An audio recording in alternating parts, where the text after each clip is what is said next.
Good morning, friends. It's a very good morning. What are we talking today? Sunday, the 4th of August, 2024.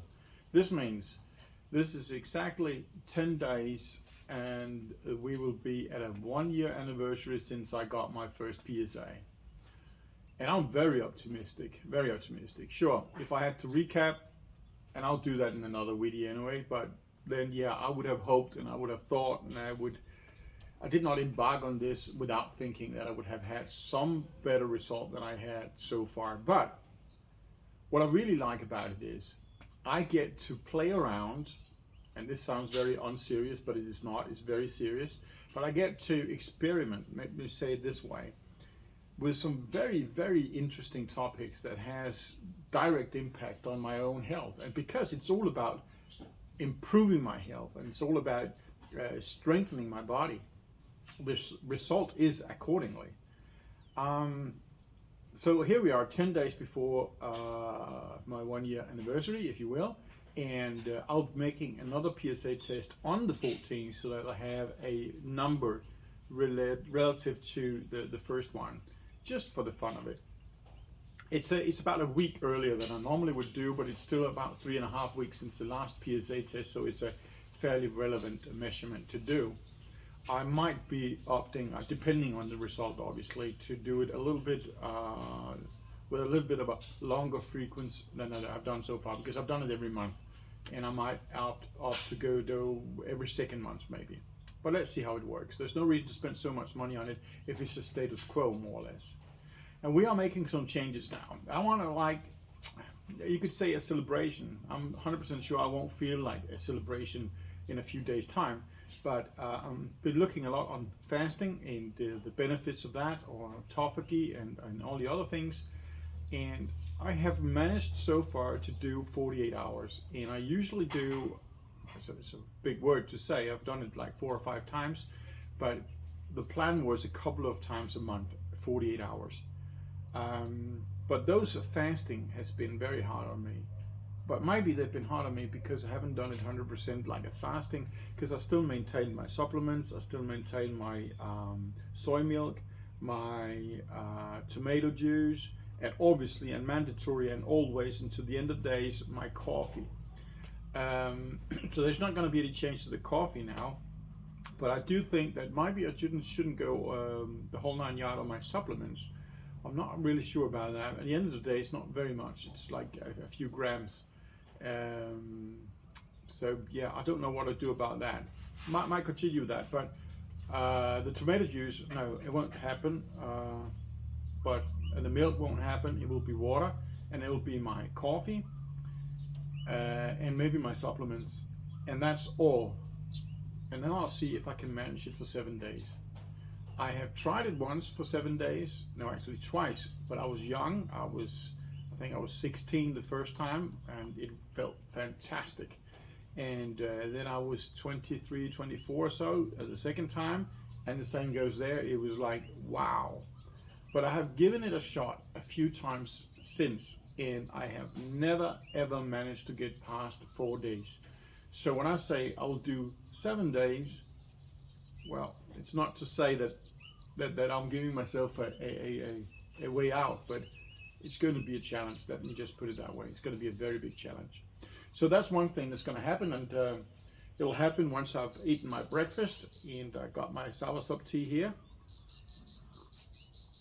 And I get my breakfast, yeah, it'll be about 8 o'clock, which means in 1 week, 8 o'clock, then I can eat again. That's going to be interesting. Now, that's not the only changes that I'm doing, and this is why I'm so uplifted and so happy, actually, because it's fantastic. You always have another dial you can tweak on, and one of the things that I have done a little bit, but I have really neglected a lot, but I did it a lot in the beginning, and that was meditation, breathing meditation.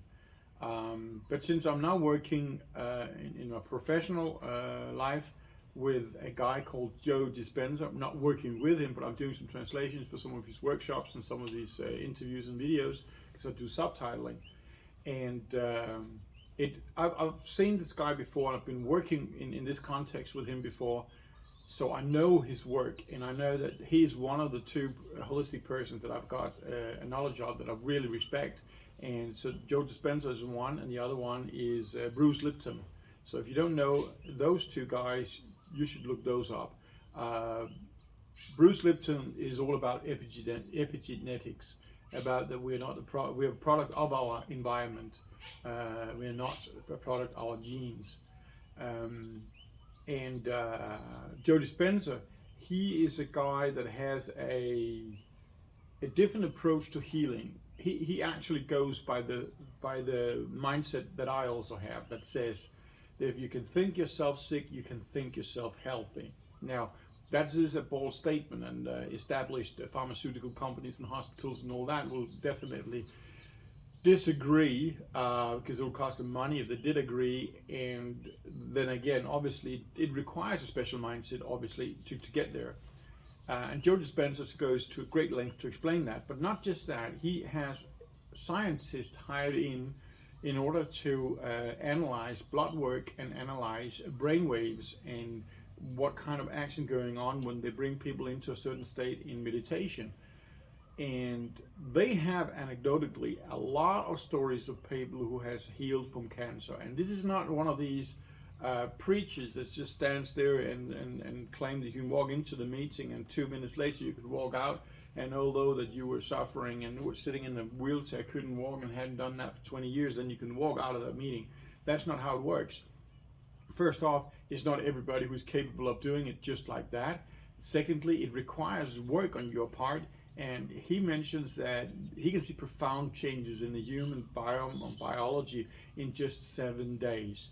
And I believe him, because the concept that he works with is the mindset of being able to enjoy and being able to appreciate and stay happy in the moment, basically. That's what it is. It's not to be dwelling on the past, and it's not to be lingering in the future. It is to be utilizing the moment as the time that you can make changes, so that the trajectory you might have for your future is changed. And he also says that where you put your focus is where you put your energy. This is so brilliant. I really love that, because we all know it. If somebody has done something to us or said something that annoyed us, we will spend a lot of time thinking about that. At least I will. But by doing that, you're robbing yourself of a lot of positive energy, and you are staying stuck in a bad negative place. It doesn't have any positive impact on your body, because when you start getting angry or frustrated or annoyed or things like that, well, the whole biology just changes accordingly. So you got to find a way to stay happy and positive. Meditation in the spirit of Joe Dispenza, that is going to be in the program for the next 2 months. There was another thing, a third thing that I was contemplating and doing. Oh yes, I'm doing something now. I've had my cold plunges, but it just doesn't work, because I have to have the ice brought in, and that means I have to do the cold plunge within a fairly short time window in order for me to utilize the ice. Otherwise it's just gone, although it is in the ice chest. And it became a little bit obnoxious, because if you have a day like this, yeah, I could be a little bit lazy because it's too cold for the cold plunges. I know I got to get out of that. So what I'm doing instead for now is I'm going to make cold dish showers, 30-second minimum every day, just before bedtime. And I say cold dish because we get our water from underground on the land and pump it up, 60 meters underground, and pump it up. And it goes in pipes on land all the way to our house. So obviously we have very good, nice and sunny days. The water is not particularly cold, to say the least. I mean, it's 23, 25 degrees. And if we, on the other hand, have days like this, then we can have water maybe going down to about 15 degrees. And to me, that is enough to give a cold shock. So that's a third thing that's going to be implemented. I'm still maintaining the rest of my protocol. I'm a little bit more lax in terms of my RSO, meaning I do almost every day take it, and I do almost every day do my 1000 milligrams, but there are days where if I don't feel for it, if I feel like the body is a bit out of whack, then I don't do it. Because I can also feel it really, really doesn't do me too good to walk around and be, I would not say semi-sedated, but there's obviously another mental level when you are on 1,000 milligram ISO, even though it is suppositories. And I like to be more clear-minded than that. But that might actually be something that I would be skipping out on my 7-day fasting. But on the other hand, I will do some research until lunchtime. Not lunch like eating time, but lunchtime like the time of the day. So yes, very good. And I went out running the other day, and that was actually yesterday. And I was not running to do anything fast. Obviously, it was not also a laid-back run. It was an okay run, but not to do any special good times.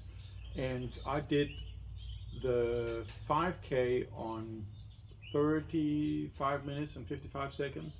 That doesn't sound like very fast, I agree with that. But what we've got to keep in mind is, first off, I didn't run to run fast, and it included 120 altitude meters. So there's a lot of climbing on that run. It's not just straight and flat.